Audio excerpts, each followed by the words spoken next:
morning. I'm ever so glad I'm not an Anglican vicar who has to go to several services in the day. I've done one this morning at work, so here we are. Do I need to put that on? Is that okay then? I'm fine. Cool. Okay, too much technology for my liking. Okay.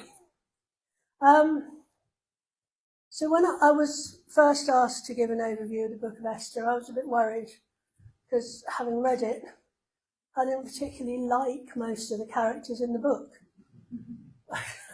But as I looked deeper, I began to see how God was at work in the people, even when they had no idea. I mentioned to a few people that I was talking about Esther, and all of them replied, for such a time as this. And I thought, okay, so that's been talked about before. So what do I say that's maybe anything different? That, of course, was said by Mordecai to Esther in chapter 4. So clearly, it's a well-known story. Incidentally, there are only 2 books in the Bible named after women, and I've been given the task of giving an overview of both of them. So I'm not sure what that says. Yeah, that could have something to do with it, but there are 1 or 2 others in the room. Okay, so the book of Esther. Oh, hang on. This is where it gets very technical. I'll try doing it that way. Okay.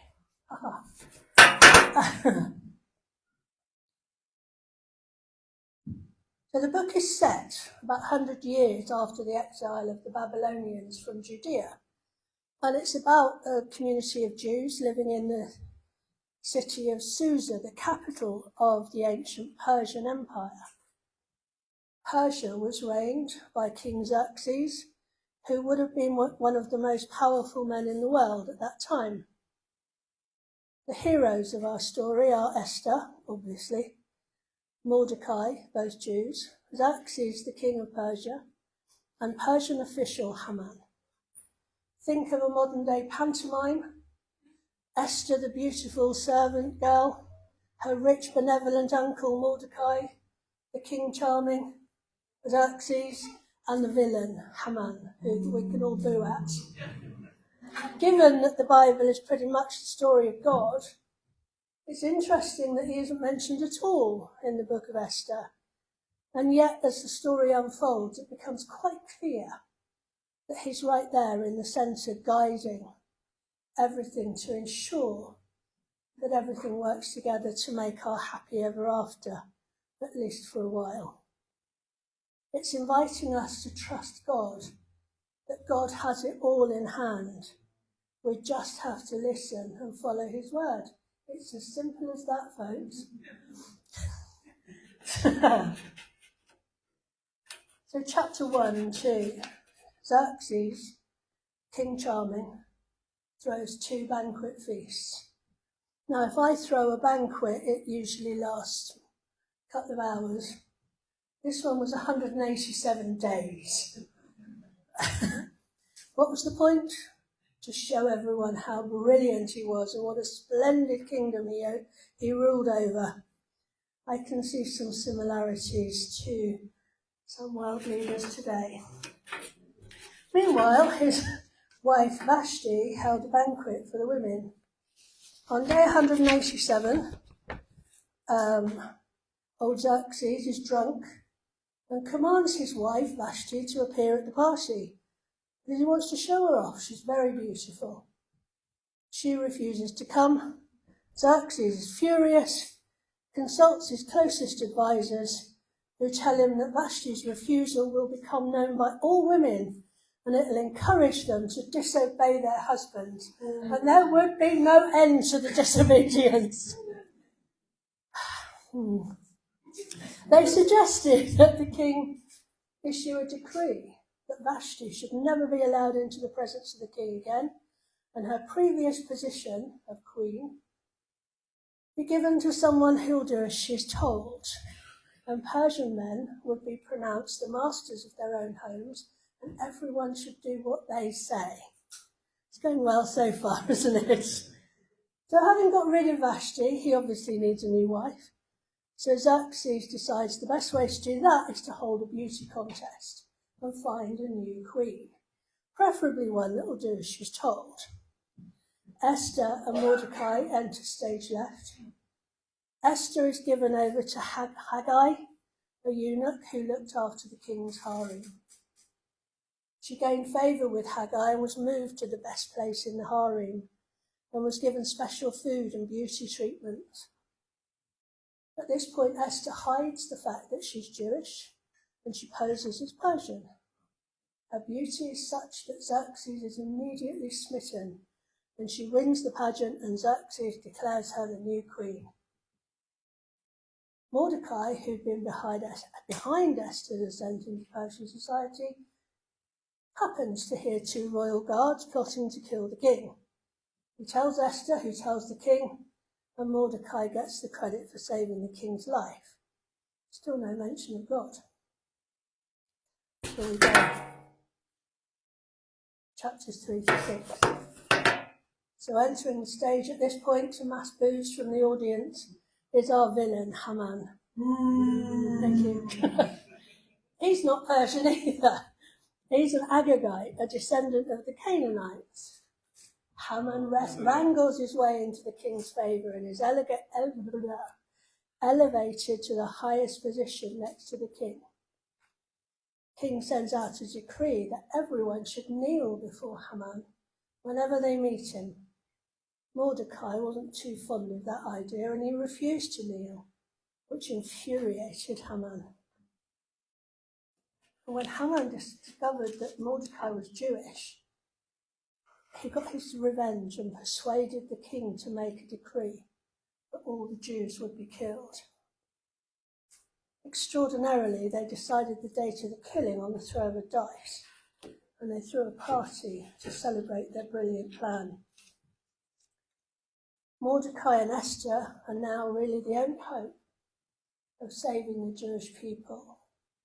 They plan that Esther will beguile the king with her beauty, and she will reveal that she is Jewish and ask that he reverse his horrendous decree. A risky strategy, because no one, not even the queen, was allowed to approach the king without a request from him first. Could be punishable by death. Mordecai knew that if Esther decided not to act, that the Jews would be saved another way, but he wondered whether this was the purpose of Esther's becoming queen. Esther bravely decided that she would approach the king anyway, and she said, "If I die, I die." Not sure I'd be that brave. But first she asked Mordecai to gather all the Jews in Susa to fast for 3 days. She said that she and her attendants would do the same thing, and only then would she approach the king.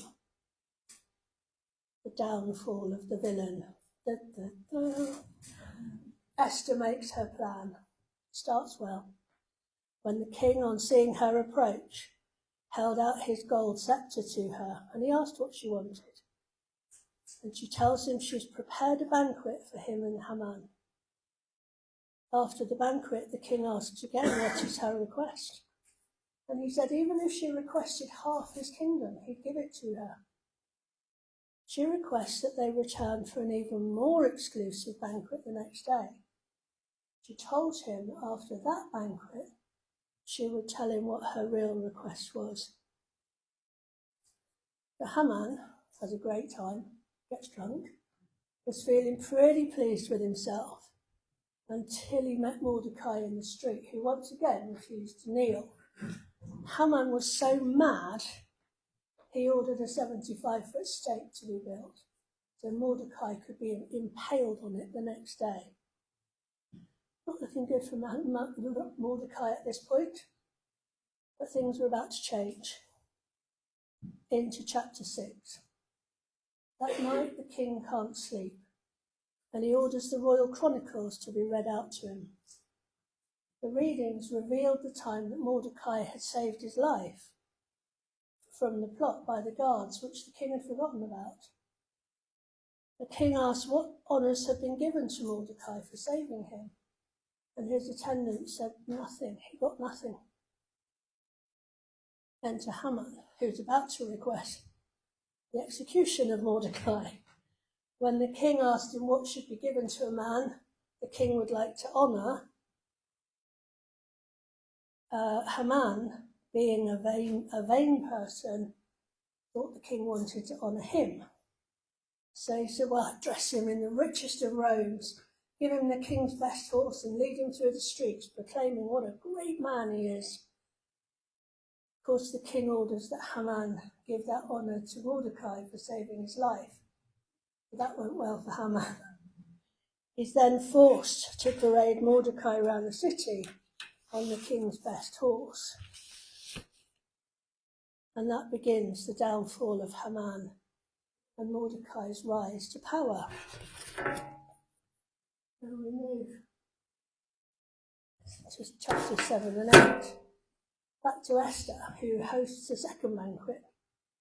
She informs the king of her Jewish identity and that Haman's decree to kill all of the Jews was just a ploy to murder her and Mordecai, who had just been paraded for saving the king's life.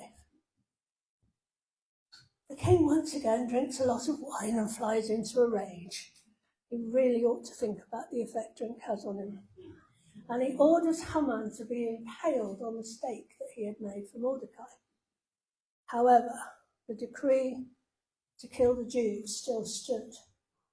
So Mordecai and Esther started to plan how they would get the decree reversed. But they discovered that once the decree had been made, it couldn't be revoked. The king commissioned Mordecai to issue a counter-decree, which stated that the Jews could now defend themselves and destroy anyone who wished to kill them. Feasts and banquets were held to celebrate the new decree, and Mordecai was promoted to a seat beside the king.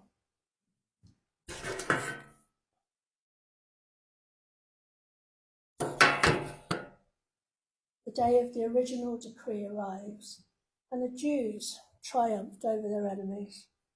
First, they destroy Haman's family along with other Persian officials that had helped Haman.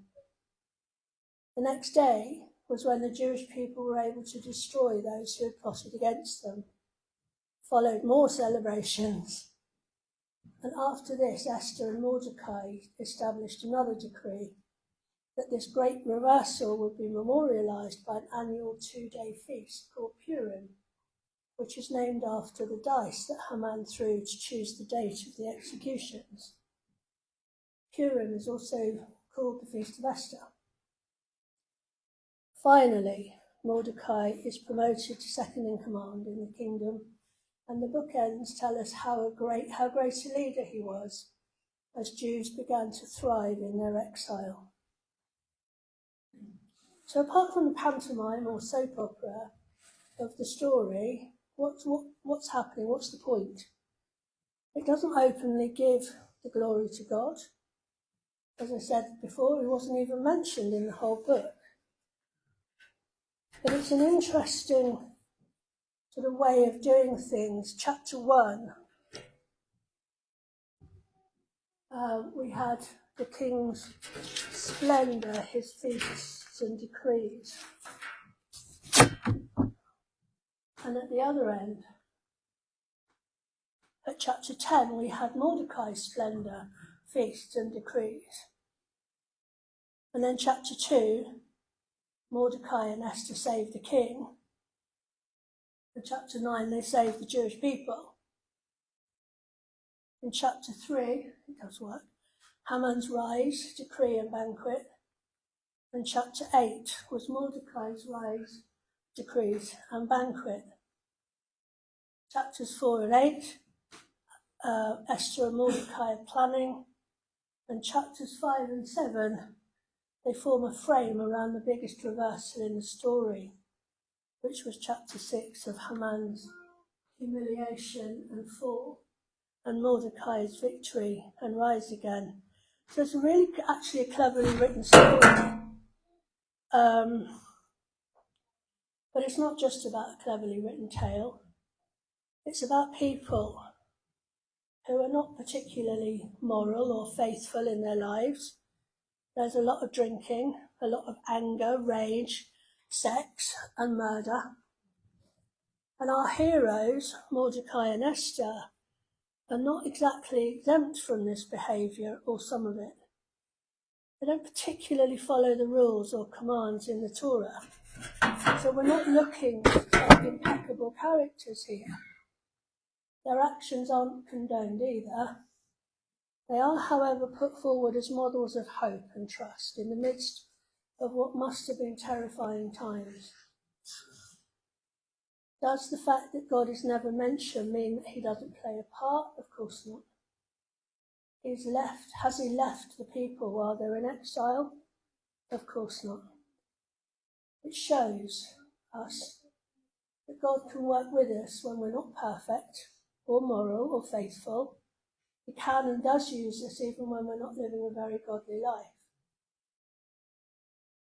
The book of Esther asks us to trust in God's providence, even when we can't see it working. That he places each one of us in the right place at the right time, even when we can't see why. There's a very, perhaps insignificant sort of example of that. I have several routes I can take to go to work each day, and part of my job, if you don't know, I work in a prison. We're actually advised to use different routes so that we can't be followed. So anyway, we have several different routes, and I found a new one. I was quite bored with the old way of going. And so for some weeks, I'd been travelling this new route. And this particular day, I was driving home, obviously not thinking because I forgot to turn off to my new route. And I was going home the old way. And I got halfway home and I noticed there was a car crash up ahead. And I sort of navigated round it, and then I thought, hang on, that's my colleague's car. So I stopped and I went back. And it was one of the other chaplains who'd been driven into, and his car was in a proper state. And it happened that particular day he'd forgotten to take his mobile to work with him, so he had no way of contacting anyone to come and help him. And because it's an immobile, he didn't know anybody's numbers. And so me forgetting to go that way was providential, God, I think so. So I was able to take him home. He was able to use my phone to phone his wife, and all was well. And I think that, we can look at life, and I sometimes think, how did I end up in prison? And I can trace it back to when I was 20. That's quite a long time ago. When I just had my first child, and we decided in the church I was going to at the time to run a toddler's service. It was quite a high Anglican church. Children were a bit intimidated by all the robes and the incense and all this sort of stuff. So we decided that we would make the church approachable. So we ran a service, and it was very successful. And I thought no more about it. My kids were toddlers, and so it was a good thing to do. Then, moving on a few years, I was asked to go and play my guitar at the Dana as a one-off. And I went, and I was terrified, but I actually quite enjoyed it, and it lit a spark. Moving on a little bit, my youngest child went to preschool, and they needed someone to sing with the children. So I said, well, I'll do it, I'll bring my guitar. And then they offered me a job. And I trained as a preschool worker and did that for a while. And then I saw a job in the paper, which I never bought, but I bought on that particular day. And I saw a new job for supporting preschools. So I applied for that, got it, did that. And then I became a team leader. And then I got a phone call. Would you come and set up a play area at Stoke Heath Prison? Okay. I quite like that idea. So I did that. And then they asked me to, and we employed play workers to work in the visits hall to sort of just help with the children. Then they said, can you come and do family days with the chaplaincy team? Okay. Then they said, will you come and do parenting courses with the prisoners? And I was, okay. And that was also with the chaplaincy team. And from that, the family work started going down and the chaplaincy work started going up. And I could actually, so I could see how, from doing that toddler service, I started to work in preschool, and that led me to working with the families, that led me to the prison, and that led me to doing what I do now. So God had me in all those places at all of the right times, and of course I had no idea at the time. I was just kind of going with the flow. Yeah, okay, I'll do that. But this is where I've ended up, and I think at the moment it's where I'm still meant to be. God was in it. God is in it. So we are encouraged to see, going back to our story, that no matter how bad things get, and they were pretty bad for the Jews in Susa at that time, God is committed to us and to overcoming the terrible things that are going on in the world. And in the current climate, I find that quite comforting. Amen.